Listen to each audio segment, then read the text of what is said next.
This podcast is a quest for well-being, a quest for a meaningful life through the exploration of fundamental truth. Enlightening ideas, insights on physical, mental, and spiritual health. The inspiration is love. The aspiration is to awaken new ways of thinking that can lead us to a new way of being well. Welcome to Body, Mind, and Soul Healing Conversations.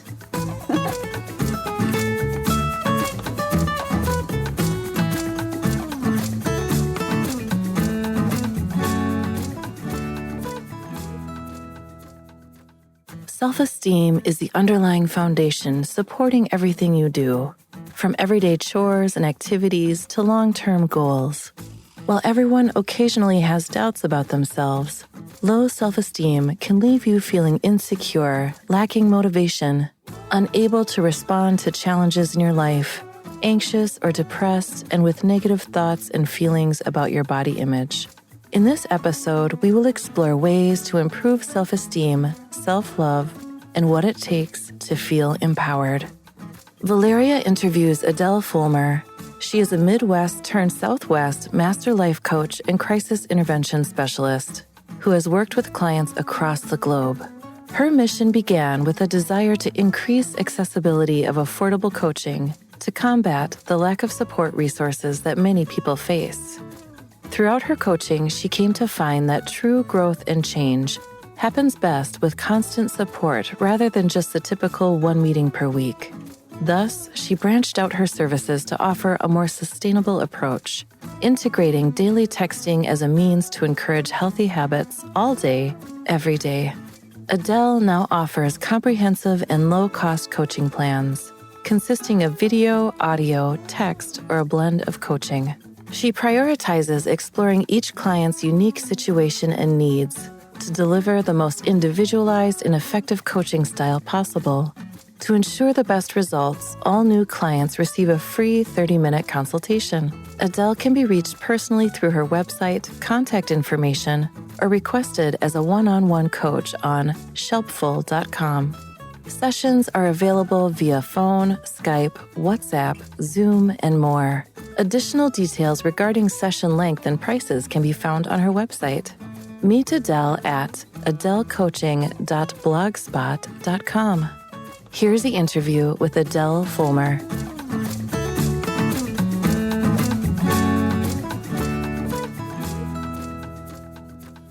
In your own words, who is Adelle Follmer?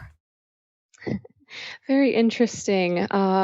So I am a healer and a wanderer. I was put on this earth to make it a better place.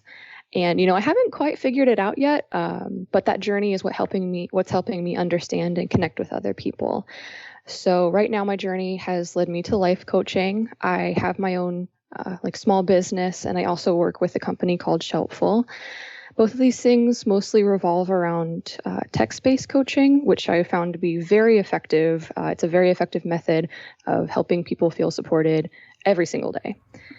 How do you define what healing or being a healer is? And how did you find this ability, Adele? Oh, that's another interesting one. So healing looks different for everybody. And, the same injury on two different people can look and feel very different for both of them, right? So being a healer is understanding how everybody is different and using that to help them get better. There's physical injuries, there's emotional injuries, they're all extremely painful. And I don't like to watch people suffer. So I try everything I can to make them feel better. And that makes me feel better too. It's like it's this cycle of love and happiness. What is your idea of spirituality? And do you have any spiritual practices? Oh, yeah, definitely. So I'm a Methodist Christian, and that's very important in my life because for me, fortunately, the way I was raised, it's encouraged me to be a healer and love. There's no judgment. And spirituality can be any kind of religion. I try to be very open to all religions. I agree that anybody could be right, anybody could be wrong. It's all about understanding each other and trying to see what the other person is thinking, you know? What a beautiful dance, right? I call it the dance of life. I like that. What do you feel is the purpose of this experience of being in the human body or being the human body? You know, that's another interesting one. I think everybody's purpose is different, but being in a human body, it's all about growth. You know, every generation that goes by, we grow. We're so different every time. And that's why it's interesting being a younger life coach, because when I first started, I was working with a lot of people that were a lot older than me. So I was thinking, you know, like, what do I know compared to them, right? But we all have such different experiences, and our human language allows us to communicate and grow and learn from each other. Another question that I have, the opening questions, is about empowerment. What is your idea of feeling empowered? Where does it come from, that feeling? And how do we maintain this feel of empowerment? Yeah, definitely. So I think empowerment comes from within. It's really helpful to have other people, you know, for example, a life coach who helps you get to that point. But deep down, you have to believe in yourself and feel secure in yourself and understand that you can do it in order to feel empowered. So you might need help from other people, but in the end, it's you, and it's you knowing that you can make it. Oh my God, not a beautiful answer. It's so true. It resonates so true, because isn't it the whole point to go within? I talk to a lot of people and I read a lot and I do a lot of my own experiments on life itself and all that. In the end, I wonder what really, really matters. And I have been reflecting lately about the alternative to thinking, because the mind seems not to stop. Oh, yeah. Programmed to think, to analyze, to judge. So what would you say is the alternative to thinking? The alternative to thinking would be just being. I think my mind, I definitely agree. I am constantly thinking and constantly going and analyzing it. You know, it can be hard to empower yourself when you're constantly thinking, how can I fail? Yeah. So that's why things like meditation are very helpful, because the whole point is to stop thinking and just exist, just feel what's around you, realize where you're at. You don't have to analyze everything. You know, this world is so big. There's so much around you. You can't analyze everything, right? True. So just absorbing and feeling and being. It feels good even to hear from you as a reminder. The mind needs that. So meditation helps a lot. A lot of people have a hard time understanding what being is. So would you say feeling, kind of feeling the feelings, almost being embodied in the moment? I have been practicing this lately, and it has been an interesting experience to see like how fast the mind takes over. It's incredible when I practice feeling and being. Oh, yeah. The problem is sometimes, especially if you're in a bad mood or something, sometimes feeling can make you think, right? Or even if you're not thinking, those feelings can take over your brain. So, you know, if it's a positive emotion, it is sometimes good to really focus on that. But like a next step further would be just, it's not being blank or empty, but that's the best way to describe it, is just existing, feeling, you know, sitting outside and just feeling that air, and just not thinking about anything. Oh, Adele, that's interesting you say that. So it has something to do with also not doing something, but putting ourselves in the position to be aware of our surroundings in nature, for example, you just mentioned. That's such a powerful element. Every time I'm around nature, I tend to forget even that the mind exists in the sense of analyses and judgments. It feels really good. Yeah, it's really important to get outside of yourself sometimes. I think whenever your thoughts start racing, it's because you're thinking so much about what is going on with you right now. But realizing how big the world is around you, it can help. Another question is about self-love. That's something that I often write about and talk about, one of my practices too. What do you feel about the idea we have of self-love? in a sense of taking care of ourselves, having this sense of a very good self-esteem. And what is your idea of self-love? And another question is about how do we know the difference between self-love and selfishness? Yeah, that's a really, it's a tough one for a lot of people because, you know, you can practice self-care. A lot of people think that self-care is self-love. So, you know, you can take a hot bath or a long hike and, you know, you're taking care of yourself and you're doing things for yourself, but do you really love yourself, right? And a lot of times I've noticed people, you know, they think that they have self-love. They say I'm great and I love myself, but deep down, really, really deep down, they still have all these insecurities. And the more they hide them to themselves, the more, you know, it builds up in them. And so they have to cover it up more and more. So true self-love, sort of like the empowerment, is something that's so deep within that you have to build for a very long time. And it's, you know, it's a matter of being comfortable with yourself, trusting yourself, valuing yourself. And I think sometimes that confusion of thinking you love yourself when you really don't, that's what causes a lot of selfishness, is you're trying to cover up this insecurity. So you're taking all of these things saying, I deserve it, just to cover up that you might feel like you don't actually deserve it. Yeah, well, that's a sad state of being, isn't it? And I have been there, certainly. It's very hard. I think everybody sort of starts, unfortunately, like with the way society is, most people start not loving themselves. You have to really work towards it. Doesn't make a lot of sense that we have to work on something that it sounds very natural to acquire, right? Self-love, it should be really, really easy, but it's not. Especially for women, from what I see, from my own perspective, and then being around so many women. Do you believe that's also more challenging for women to develop self-love? Or? I think so. And like I said, it's a society thing that we're taught to. I think a lot of people perceive it as being taught to be modest, but it goes way too far. And it ends up being, you know, you're never good enough, you're never pretty enough. And you start worrying about these things that don't really matter. And so instead of working on loving yourself and being the best, healthiest person, you're worried about, you know, did I do my makeup good enough? Or is my dress pretty enough? You know? Wow, that's so true about society and people around us. My mother-in-law just moved with us, my husband and I see that. Before her, I was a lot more comfortable with my body and waking up and doing whatever. Now, because she's here, I'm a lot more aware because she's very judgmental. So it's interesting how people influence us. Oh, yeah, yeah. We are connected to one another. That's what it is, right, Adele?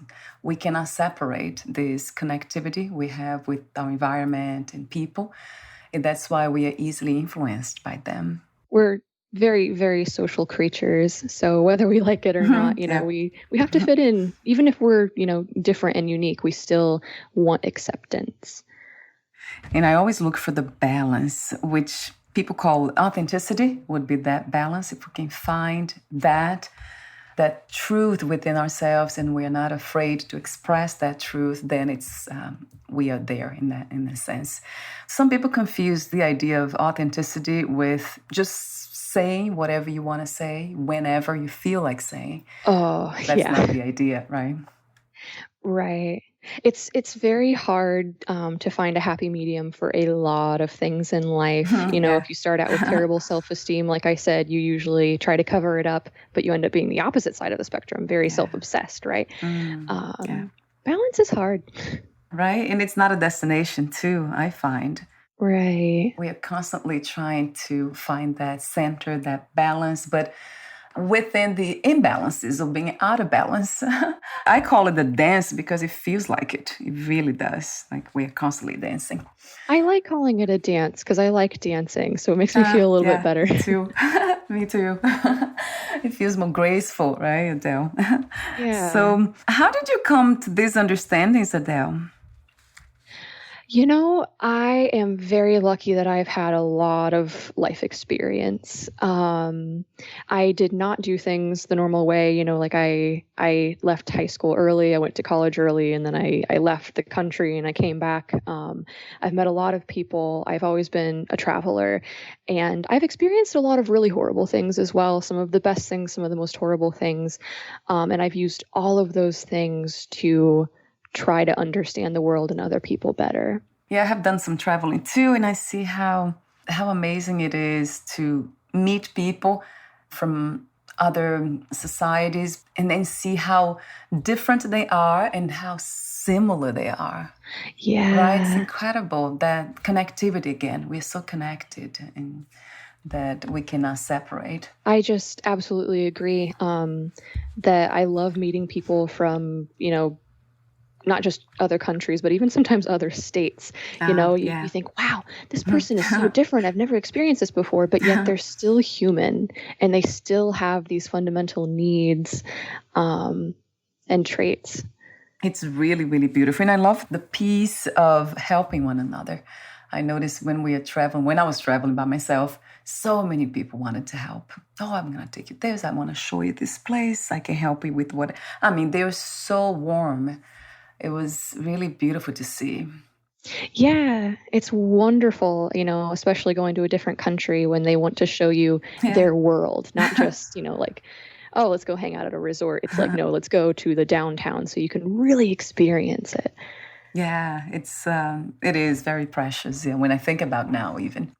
Let's talk about what you do specifically. When we have actually a topic that has to do with what we were talking before, empowerment, self-esteem. I have specific questions for you. But before that, talk to me for a moment about what do you do being a master life coach? Do you meet your clients online, offline, groups, corporations?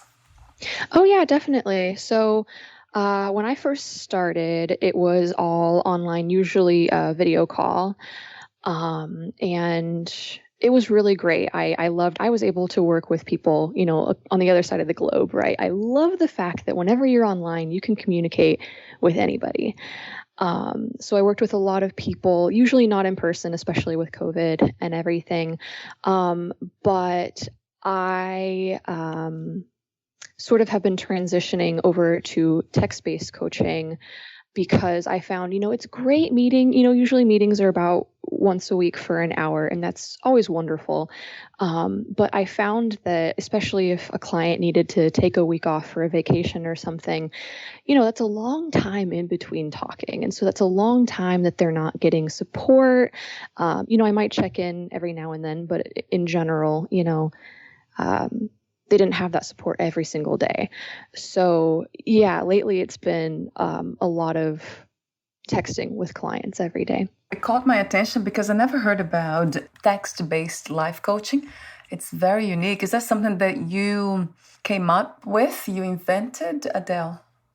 I wouldn't say I was the pioneer that invented it or anything. I definitely did I started transitioning towards that on my own, and then I found this company that I partner with, Shelpful, and they do the exact same thing as it's texting throughout the day.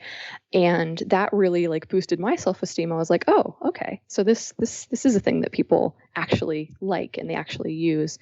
And it's been growing a lot since then because a lot of people find it very helpful. That's funny. I love talking, but when it comes to the phone, it's texting. I don't know when that changed, but it changed. Texting is a lot more comfortable, especially, a lot of my clients come to me with very personal, sensitive things. So it feels a lot better when you have the time to type it out. You don't have to think of the right words right away. You're not, looking me in the eye trying to tell me something really scary. You can wear your pajamas. You could be at a coffee shop. You can be anywhere doing anything and still be able to text. That sounds really great to me because there's a lot of people like myself that are introverts. So that really, really helps. Oh, Just yeah. recently, I opened the video interviews. So I have the audio, but then the video took a long time. So now I have them. But it has been very interesting, this transition of becoming more comfortable. Yeah. I was just thinking about that, how just adding the element of video is like this whole anxiety, you Yeah, know? yeah, right. It's interesting. Yeah. And then you're trying to analyze again the mind, right? What's happening? Is that a self-esteem thing? What is it? And then I just Yeah. gave up at some point. I'm just going to do it. And I did it. There's something that you wrote to me. You sent me something by email that says improving self-esteem can change a person's life. And I agree. The question is, how do we do that? What are the causes for low self-esteem? Oh, yeah, definitely. So, like I said before, changing self esteem and empowerment is all from within, right? But since a lot of us start at a very difficult place because our entire lives we've been raised to be modest and everything, we need a little bit of help, and that's perfectly okay. So, that's one of the reasons I became a life coach, is I hope I can help people with that. And so it's a matter of finding people that you trust that can kind of help you along, and then practicing it yourself. A lot of people have suggested to me something as simple as looking in the mirror every morning and saying, "You're wonderful. You're trying the absolute best you can. You're a good person." Things like that. It's like it's different for everyone. Everyone has different ways that they learn and they grow, but finding those little ways, and like you said, sometimes just distracting yourself for a minute so you can calm down, finding those little ways to separate from all the negativity and then focus on the positive. Because like one negative comment, it takes several compliments for the human brain to be like, okay, maybe this is fine. That's fascinating too, that how the brain focuses on the negative. And it is so true, yeah, but from experience, right? And it's really hard. I couldn't even tell you why that happens. I don't know why we're so wired to be negative. But I think you asked before how self-esteem does become so low, and that's because it's easier to focus on the negative. And we're not necessarily trained. We don't go through kindergarten being trained.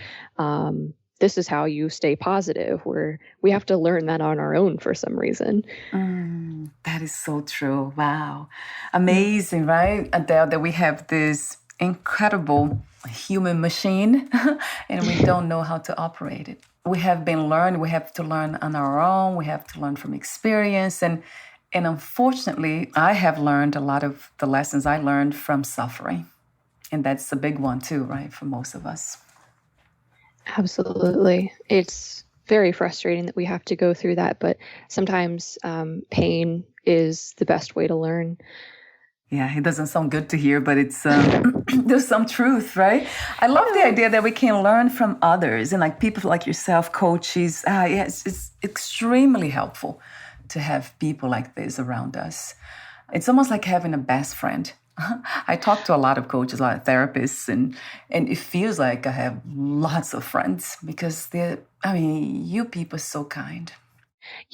That's honestly how I describe it to people sometimes. They're like, "What is a life coach?" And I say, it's like having the healthiest best friend possible. Because, Yes. Sometimes you can have your best friend who listens to everything you say, Right. but then they tell you to do something negative, right? They're like, "Oh, your boyfriend's bad. Break up with him," without even thinking about it.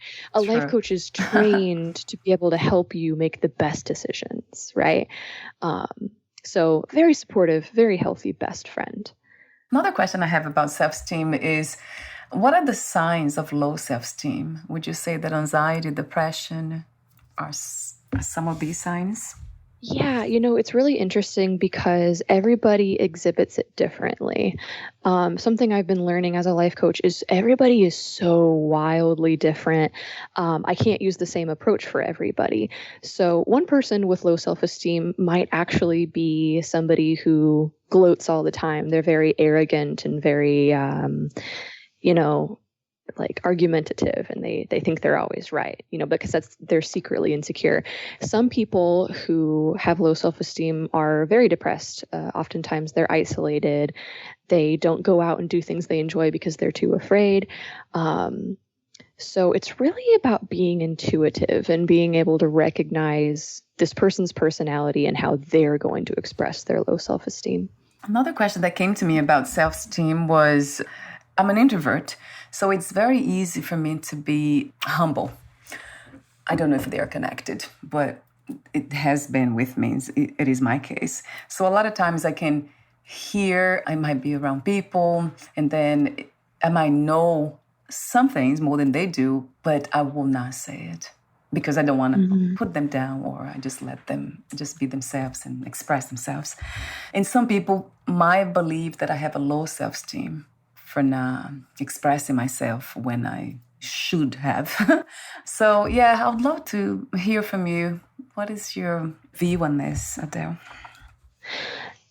I think it's all about finding your balance. Like we were talking about earlier, some people honestly are fine if they end up not expressing their view, and they feel fine about that. But there's some people who are like, I really wish I would have said that. It's about finding what makes you the most comfortable and what makes you feel good about your place. So it's okay if you don't want to speak out, but if you kind of think later on, well, I kind of wanted to, it's about finding how to do that in a way that makes you feel empowered and comfortable. Yeah, so we need to find that on our own. There's no really way to measure precisely, right, Adele? Yeah, it's really like introspection is like you have to know what's good for you, right? Not necessarily like, what would be good for those people. It's like, what's going to make me feel like things went well. So true. And that's another beautiful dance, trying to find that balance again, trying to dance the dance of being yourself and letting others be themselves. And at the same time, being yourself enough so you don't let people kind of put you down and mistreat you. Right. And that's where it's really helpful to have a life coach, because sometimes it can be hard. Like, I know we're all very busy. This world is crazy. So how are we supposed to sit there and think, okay, who am I? What do I want?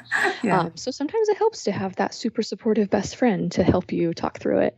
I would love to hear some of the practices that we can adopt to improve our self-esteem. Things like you have been saying, actually, but maybe we can summarize before we end the conversation today. Being kind to yourself, self-love, positive thinking. I would say boundaries, learning to say no. That has been a challenge for me. Oh, boundaries are, like I said, it's another thing that we should have been taught in kindergarten, but we just aren't. True. We have to learn that on our own. A coach can help, but some people just have to learn it. And it is so, so hard. Everybody's different and everything, but I found another really helpful thing is writing things down. So I often, if I have a negative thought about myself or I don't practice a boundary, I will write it down. I'll write down, for example, today I didn't exercise enough. I feel lazy. And then next to it, I'm going to like redo my thinking and write down something more positive. Like, I didn't exercise today, but I'm trying the best I can and I'm planning on exercising tomorrow. Like rewiring that thinking so that, you're not lazy just because you didn't exercise for one day.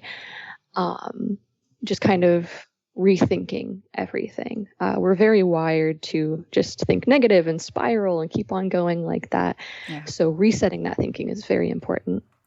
Yeah, it sounds to me like a beautiful practice, necessary practice when it comes to the thinking mind. Oh, yes. It's a practice of kindness, isn't it, Adele? We are practicing to be kind to ourselves.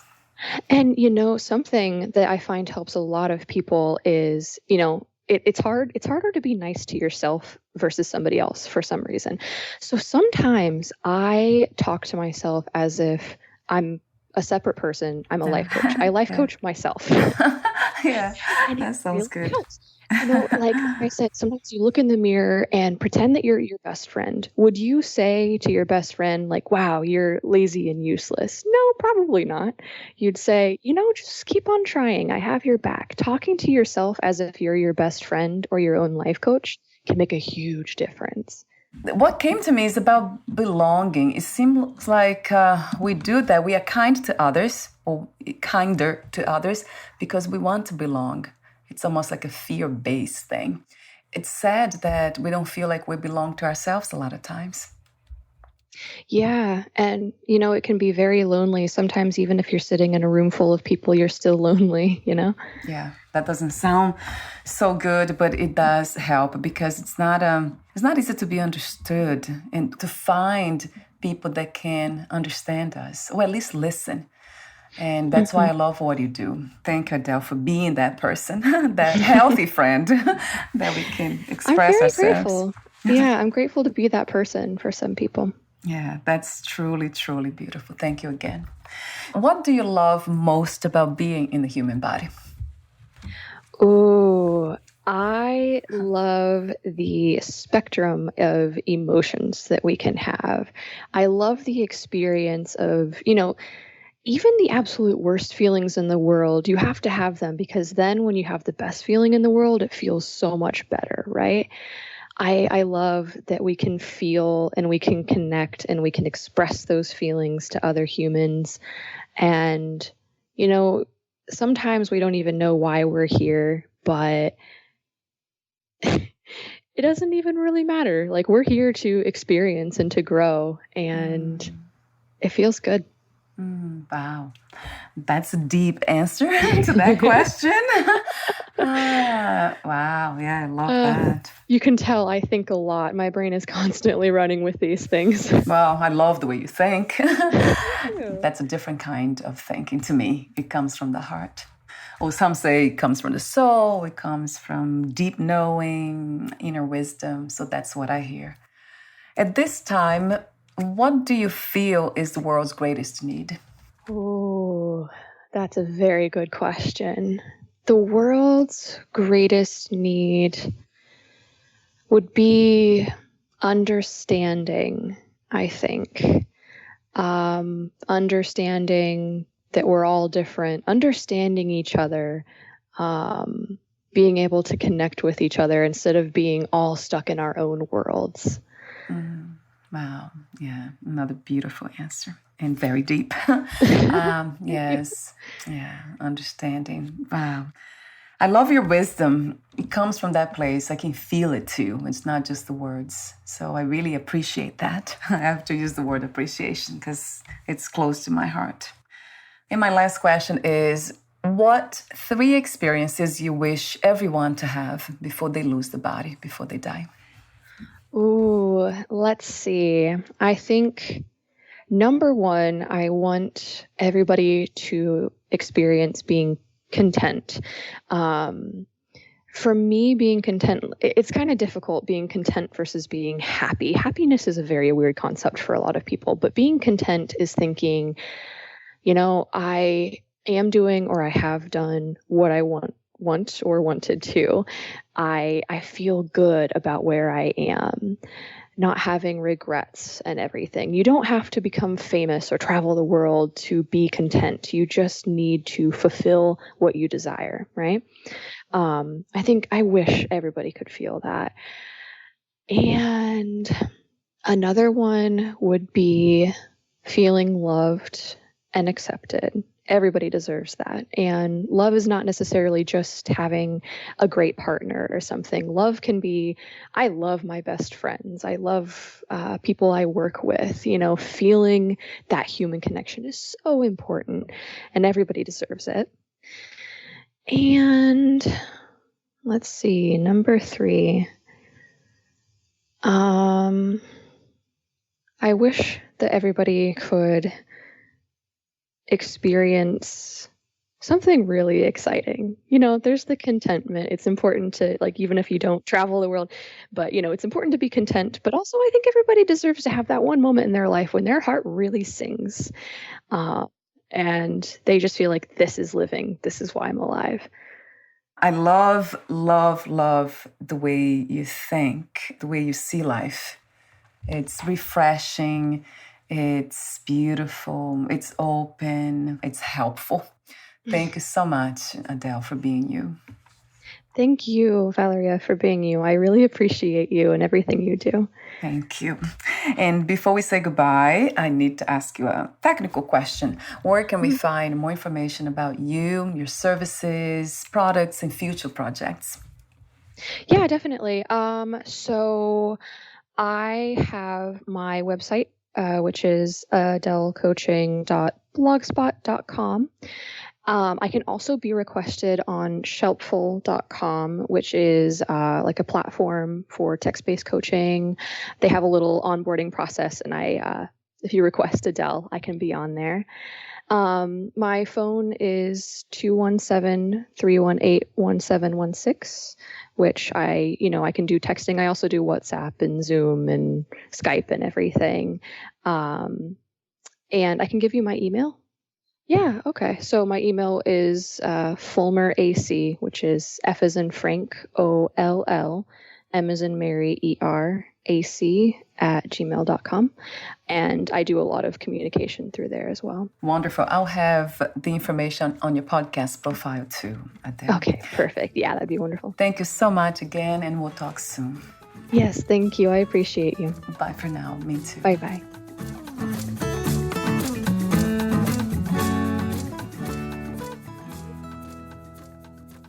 Thank you for listening. To learn more about Adelle Follmer and her work, please visit adellecoaching.blogspot.com. You can also reach her at 217-318-1716 and fulmerac@gmail.com. That's FOLLMERAC@gmail.com.